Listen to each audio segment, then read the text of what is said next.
ಈ ಶತಮಾನ ಕಂಡರಿಯದಂಥ ಭಾಳ ದೊಡ್ಡ ಮಹಿಳೆಯರ ಮೇಲೆ ನಡೆದಂಥ ದೌರ್ಜನ್ಯ ಇದು. ಈ ದೌರ್ಜನ್ಯವನ್ನು ಖಂಡಿಸುವ ಸಲುವಾಗಿ ನಾವು ಧಾರವಾಡದಿಂದ ಸಾಹಿತಿಗಳು, ಕಲಾವಿದರು, ವಿಶ್ವವಿದ್ಯಾಲಯದ ವಿದ್ಯಾರ್ಥಿಗಳು ಬಂದಿವೆ.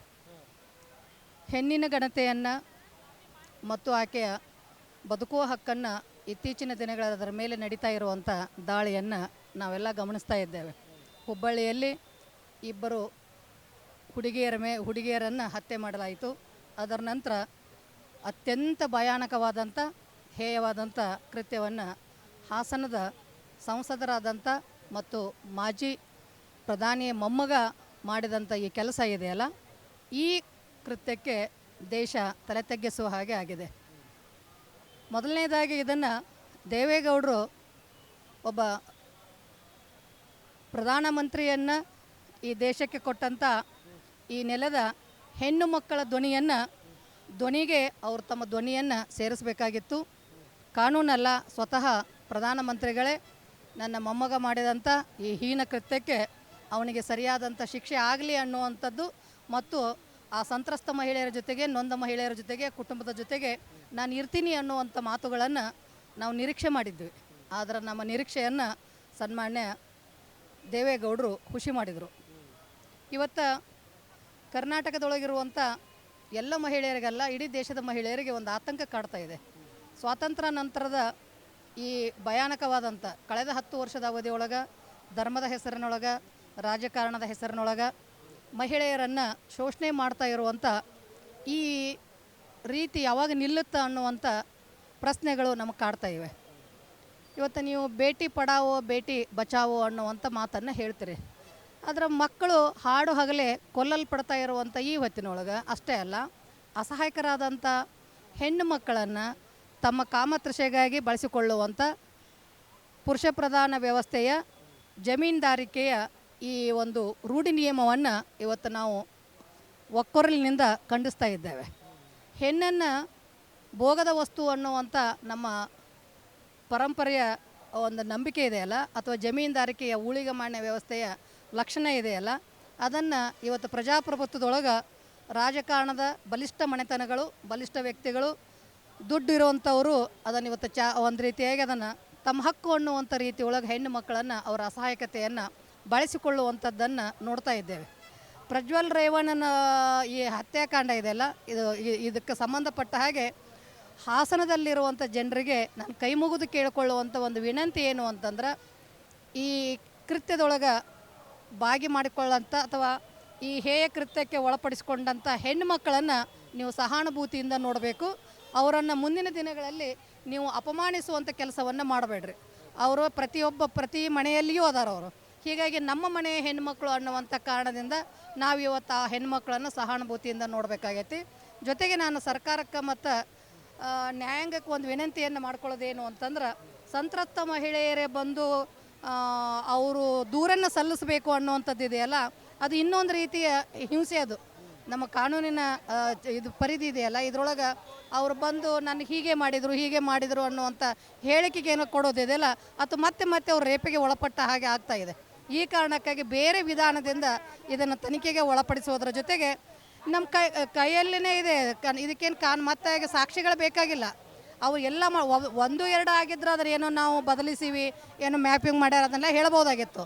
ಸಾವಿರಾರು ಮಹಿಳೆಯರು ಅಂದಾಗ ಇದು ಸತ್ಯ ಐತಿ ಅನ್ನುವಂಥದ್ದು ಕಣ್ಣಿಗೆ ನಿಚ್ಚಳವಾಗಿ ಕಾಣಿಸ್ತಾ ಇರುವಂಥ ಹೊತ್ತಿನೊಳಗೆ ಬೇರೆ ಸಾಕ್ಷಿಗಳನ್ನು ಹುಡುಕಿಕೊಂಡು ಹೋಗಿ ಅವನಿಗೆ ಶಿಕ್ಷೆ ಕೊಡೋದಲ್ಲ, ಇರುವಂಥ ಈಗೇನು ದಾಖಲೆಗಳದಾವಲ್ಲ ಅವುಗಳನ್ನು ಇಟ್ಕೊಂಡು ಶಿಕ್ಷೆ ಕೊಡುವಂಥದ್ದಾಗಬೇಕು. ಇಂತಹ ವ್ಯಕ್ತಿಗಳು ರಾಜಕಾರಣದಲ್ಲಿ ಇರಬಾರದು ಅನ್ನುವಂಥದ್ದು ಇದರ ಮೂಲಕ ಸಾಬೀತಾಗಬೇಕು. ನಮ್ಮದು ಇದು ಭಾರತೀಯ ಸಂಸ್ಕೃತಿ ಅಂತಾರೆ. ಭಾರತವನ್ನು ಈ ದೇಶದಲ್ಲಿ ನಾರಿಯನ್ನು ಮಾತೆಗೆ ಹೋಲಿಸ್ತಾರೆ. ಮತ್ತು ಇಡೀ ಭವ್ಯ ಭಾರತವನ್ನು, ಈ ಸಂಸ್ಕೃತಿಯನ್ನು ಅಂತಾರಾಷ್ಟ್ರೀಯ ಮಟ್ಟದಲ್ಲಿ ಎಲ್ಲ ಪ್ರಪಂಚದ ಎಲ್ಲ ದೇಶಗಳಲ್ಲೂ ಇದರ ಮಾದರಿಯನ್ನು ಬೇಕು ಅಂತ ಬಯಸ್ತಾರೆ. ಅಂತ ಇವರು ಪ್ರಚಾರ ಮಾಡ್ತಕ್ಕಂಥ ಈ ನೆಲದಲ್ಲಿ ಇಂಥದ್ದು ನಡೆದಿರೋ ಅಂಥದ್ದು 2000 ಮೇಲೆ ಮಹಿಳೆಯರ ಬೆತ್ತಲೆ ಇದನ್ನು ಪೆನ್ ಡ್ರೈವ್ ಮೂಲಕ ಎಲ್ಲರಿಗೂ ಪ್ರಚಾರ ಮಾಡಿರೋ ಅಂಥದ್ದು. ಇದು ನಾನು ಕಂಡಂತೆ ಒಬ್ಬ ಜನಸಾಮಾನ್ಯನಾಗಿ ಕಂಡಿರೋ ಒಂದು ಅಭಿಪ್ರಾಯ ಅಂದರೆ ಇಡೀ ಪ್ರಪಂಚದ ಯಾವ ದೇಶಗಳಲ್ಲೂ ಮುಂದುವರೆದ ದೇಶಗಳು ಯಾವುದರಲ್ಲೂ ಈ ಥರ ಈ ಸೆಕ್ಸ್ ವಿಷಯದಲ್ಲಿ ಆಗಿಲ್ಲ ಅಂತ ಹೀನ ಅತಿಯಾದಂಥ ಹೀನ ಅಂದರೆ ನಾನು ಏನು ಹೇಳೋಕ್ಕೆ ಎಕ್ಸಾಂಪಲ್ ಹೇಳ್ತೇನೆ ಅಂದರೆ ಪ್ರಪಂಚದ ಮುಂದುವರೆದ ದೇಶಗಳು ಸೆಕ್ಸಿಗೆ ಅದಷ್ಟೊಂದು ದೊಡ್ಡದಾಗಿ ಮಾತು ಕೊಡಲ್ಲ. ಆದರೂ ಸಹ ಇಂಥ ಒಂದು ನೆಲದಲ್ಲಿ, ಅದು ಭಾರತದ ಪರಂಪರೆ ಇರ್ತಕ್ಕಂಥ ನೆಲದಲ್ಲಿ ಇಷ್ಟು ಹೀನಾಯವಾದಂಥ ಘೋರ ಕೃತ್ಯ, ಯಾರು ಕಂಡರಿಯದ ಕೃತ್ಯ ಆಗಿರೋದು, ಇದು ಭಾರಿ ನಾಚಿಕೆಡಿ ಇಡೀ ಮಾನವ ಕುಲವೇ. ನನ್ನನ್ನು ಮತ್ತು ಚಪ್ಪಲಿ ಒಲೆಯಿಂದ ಹಿಡಿದುಬಿಟ್ಟು ನಮ್ಮ ಪ್ರಧಾನಿಯವರಿಗೂ ಅವಮಾನದಿಂದ ತಲೆದಕ್ಕಿಸುವಂಥ ಒಂದು ಕೃತ್ಯ ಸರ್.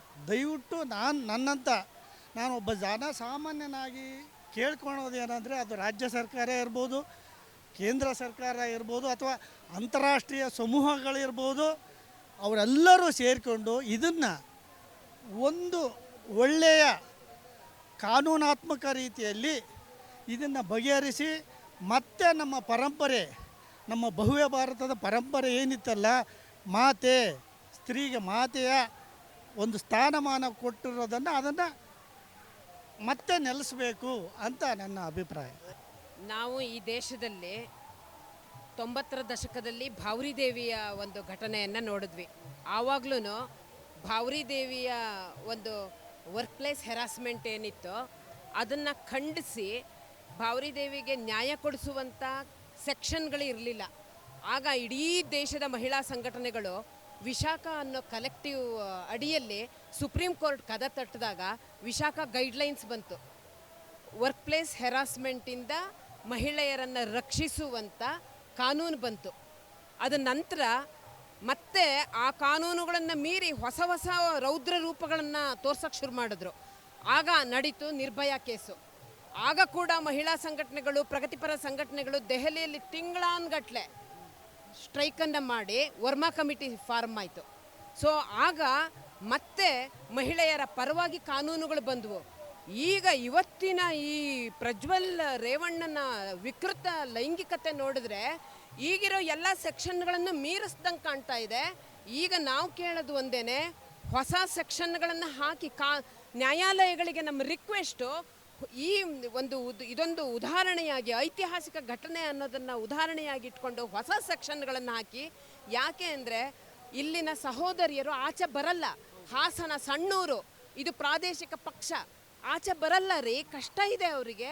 ಸೊ ಅವ್ರು ಆಚೆ ಬರೆದಿದ್ರು ಇದನ್ನು ಸೂಮೋಟೋ ಕೇಸ್ ಅಂತ ದಾಖಲು ಮಾಡಿಕೊಂಡು ಸುಪ್ರೀಂ ಕೋರ್ಟ್ ಇಲ್ಲಿ ಮಧ್ಯಪ್ರವೇಶ ಮಾಡಬೇಕು, ಮಾಡಿಕೊಂಡು ಇದನ್ನು ಸೂಮೋಟೋ ಅಂತ ಮಾಡಿಕೊಂಡು, ಇದು ವರ್ಕ್ ಪ್ಲೇಸ್ ಹೆರಾಸ್ಮೆಂಟು. MP ಅವನು ಸಿಟ್ಟಿಂಗ್ MP, ಅವನ ಆಫೀಸಲ್ಲಿ ನಡೆದಿದೆ ಇದು ವರ್ಕ್ ಪ್ಲೇಸ್ ಹೆರಾಸ್ಮೆಂಟ್ ಅಲ್ವಾ? ಇರೋ ಸೆಕ್ಷನ್ಗಳನ್ನು ಬಲವಾಗಿ ಇದು ಬಳಸ್ಕೊಂಡು ಹಾಗೂ ಹೊಸ ಕಾನೂನುಗಳನ್ನು ಇವ್ರ ಪರವಾಗಿ ತಂದು ನಮ್ಮ ಹಾಸನದ ಸಹೋದರಿಯರಿಗೆ ನ್ಯಾಯ ಕಲ್ಪಿಸಲಿಲ್ಲ ಅಂದರೆ ಈ ನಾಡು ಇದ್ರೆಷ್ಟು ಸತ್ರೆಷ್ಟು. ಪ್ರಜ್ವಲ್ ರೇವಣ್ಣ ಅವರ ಈ ಹೀನ ಕೃತ್ಯದ ಬಗ್ಗೆ ಏನು ಹೇಳ್ತೀರಿ? ಇದನ್ನು ವಿರೋಧಿಸೋಕ್ಕಾಗೆ ಬಂದಿದ್ದೀವಿ. ಯಾಕಂದರೆ ಹೆಣ್ಮಕ್ಳು ಒಂಟಿಯಾಗಿ ಓಡಾಡೋಕ್ಕೆ ಆಗಲ್ಲ. ಮಹಾತ್ಮ ಗಾಂಧಿ ಹೇಳ್ತಿದ್ರು, ಮಧ್ಯರಾತ್ರಿ ಹೆಣ್ಮಕ್ಳು ಮಧ್ಯರಾತ್ರಿ ಓಡಾಡಿದ್ರೆ ಅವ್ರಿಗೆ ಸ್ವಾತಂತ್ರ್ಯ ಸಿಗುತ್ತೆ ಅಂತ. ಆಗ್ಲೊತ್ತೆ ಓಡಾಡೋಕ್ಕಾಗಲ್ಲ ಅಂತ ಪರಿಸ್ಥಿತಿನ ಸೃಷ್ಟಿ ಮಾಡಿದ್ದಾರೆ. ಇಂಥ ಟೈಮಲ್ಲಿ ನಮ್ಮ ಮಕ್ಕಳನ್ನ ಎಜುಕೇಷನ್ ಮಾಡಿಸೋದಂಗೆ, ನಾವೆಲ್ಲ ಹೊರಗಡೆ ಕೆಲಸ ಮಾಡೋದಂಗೆ, ಈ ಥರ ಒಂದು ಅಧಿಕಾರದಲ್ಲಿರೋಂಥ ವ್ಯಕ್ತಿಗಳೇ ಈ ಥರ ಮಾಡಿದ್ದಾರೆ ಅಂದರೆ ಅವ್ರಿಗೆ ಸರಿಯಾದ ಶಿಕ್ಷೆ, ಕಠಿಣ ಶಿಕ್ಷೆ ಆಗಬೇಕು.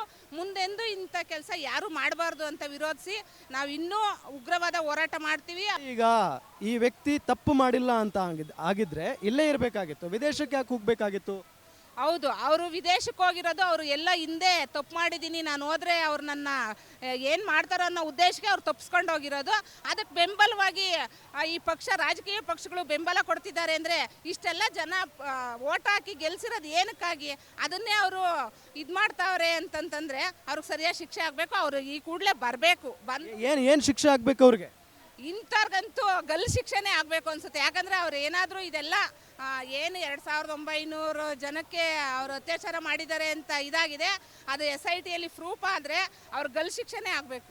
ನೋಡಿ, ಜಸ್ಟ್ ಇಮ್ಯಾಜಿನ್, ಒಬ್ಬ MP 2900 ಅಶ್ಲೀಲ ವಿಡಿಯೋಗಳು ಹೊರಗೆ ಬಂದಿದ್ದಾವೆ ಅಂತ ಅಂದರೆ ಜನ ಯಾರನ್ನು ನಂಬೋದಕ್ಕೆ ಸಾಧ್ಯ ಮೇಡಮ್? ಒಬ್ಬ MP ಜನಪ್ರತಿನಿಧಿ ಆತ, ಜನರಿಂದ ಆಯ್ಕೆ ಆದಂಥವನು, ಇನ್ನು ಯಾರನ್ನು ನಂಬೋದಕ್ಕೆ ಸಾಧ್ಯ ಜನ? ಜನ ಆಯ್ಕೆ ಮಾಡಿ ಏನೋ ನಮ್ಮ ಕಷ್ಟಕ್ಕೆ ಆಗ್ತಾರೆ ಅಂತ ಆಯ್ಕೆ ಮಾಡಿ ಕಳಿಸಿರೋದು. ಅಂದರೆ ಅವರು ತಾತ ಅವ್ರಿಗೆಲ್ಲ ಮರ್ಯಾದೆ ತೆಗೆದುಬಿಟ್ಟು ಇಂಥ ಕೆಲಸ ಮಾಡಿದ್ದಾರೆ. ಇವ್ರನ್ನ ಮುಂದೆಂದು ಯಾವುದೇ ಇದರಲ್ಲೂ ಅವ್ರನ್ನ ಮುಂದುವರಿಸಬಾರ್ದು ಮತ್ತು ಅವ್ರಿಗೆ ಶಿಕ್ಷೆ ಆಗಬೇಕು. ಮುಂದೆ ಹೆಣ್ಮಕ್ಳು ಧೈರ್ಯವಾಗಿ ಓಡಾಡಬೇಕು ಅಂದರೆ ಅಂಥವ್ರಿಗೆ ಇವಾಗ ಶಿಕ್ಷೆ ಆದ್ರೇ ಮುಂದಿನ ದಿನಗಳಲ್ಲಿ ಹೆಣ್ಮಕ್ಳು ಒಂಟಿಯಾಗಿ ಓಡಾಡೋಕ್ಕಾಗೋದು. ಹಂಗಾಗಿ ಅವ್ರಿಗೆ ಸರಿಯಾದ ಶಿಕ್ಷೆ ಅಂತೂ ಆಗಲೇಬೇಕು. ಇವ್ರು ಮಾಡಿರೋಂಥ ಹೇಯ ಕೃತ್ಯನ ನೆನೆಸ್ಕೊಂಡ್ರೇ ಹೆಣ್ಮಕ್ಳಿಗೆ ಮೈಯೆಲ್ಲ ರೋಮಾಂಚನ ಆಗುತ್ತೆ. ಅಂದರೆ ಹೆಣ್ಮಕ್ಳನ್ನ ಒಂದು ಭೋಗದ ವಸ್ತು ಅಂತ ಅವರು ಏನೇ ಒಂದು ಕೆಲಸ ಕಾರ್ಯ ಕೇಳ್ಕೊಂಡೋದ್ರು ಅವ್ರನ್ನ ಈ ರೀತಿ ಅತ್ಯಾಚಾರ ಮಾಡಿ ಇದು ಮಾಡಿದ್ದಾರೆ. ಪೆನ್ ಡ್ರೈವಲ್ಲಿ ಅದನ್ನೆಲ್ಲ ವಿಡಿಯೋ ಮಾಡಿದ್ದಾರೆ ಅಂತಂದರೆ ಅವ್ರಿಗೆ ಇನ್ನೆಂಥ ಅವರು ಹೇಯ ಕೃತ್ಯನ ಎಸಗಿದ್ದಾರೆ ಅಂತ ಅವ್ರಿಗೆ ತುಂಬ ನಮಗೆ ಹೆಣ್ಮಕ್ಳು ಓಡಾಡೋಕ್ಕೆ ಬೇಜಾರಾಗುತ್ತೆ. ಆ ಮಾತು ಕೇಳ್ತಿದ್ರೇ ನಮಗೆ ಬೇಜಾರಾಗುತ್ತೆ. ಹಂಗಾಗಿ ಅವ್ರಿಗೆ ಶಿಕ್ಷೆ ಅಂತೂ ಆಗಲೇಬೇಕು. ಗ್ಯಾರಂಟಿ ನ್ಯೂಸ್, ಸುದ್ದಿ ಖಚಿತ, ನ್ಯಾಯ ನಿಶ್ಚಿತ.